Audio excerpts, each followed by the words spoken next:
समाजवादी कुनबे में मचे घमासान के बीच साइकिल का निशान सपा से छिन सकता है। चुनाव आयोग इसे फ्रीज कर सकता है। अगर साइकिल का निशान चुनाव मशीन पर न हुआ तो उसे पार्टी का मुस्लिम वोट बैंक भी झिटक सकता है।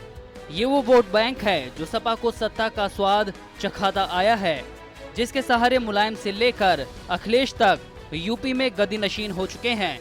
सोशल इंजीनियरिंग में महारत रखने वाली मायावती की निगाह भी इस 20% वोट बैंक पर टिकी है। बीएसपी के टिकटों की सूची में इसका असर साफ नजर आ रहा है।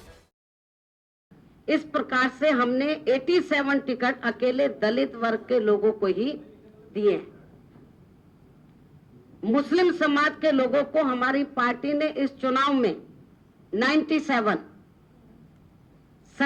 टिकट दिए हैं। 97 यानी कि 3 कम 100। यूपी चुनाव को लेकर मायावती की निगाह पहले से ही मुस्लिम वोट बैंक पर लगी थी।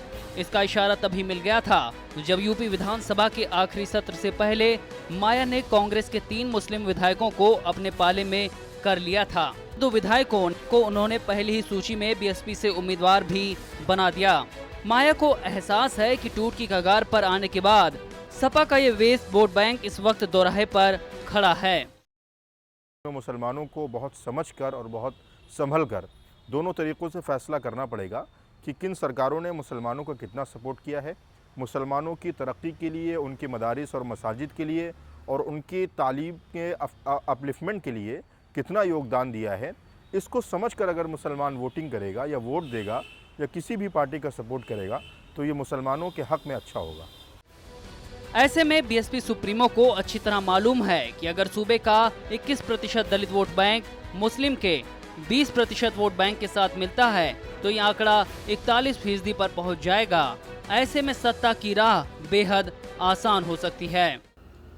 पिछले कई विधानसभा चुनावों के दौरान मायावती सोशल इंजीनियरिंग के जरिए अपने विरोधियों को चौंकाती आई हैं, लेकिन इस बार उनका फोकस दलित मुस्लिम गठजोड़ पर है।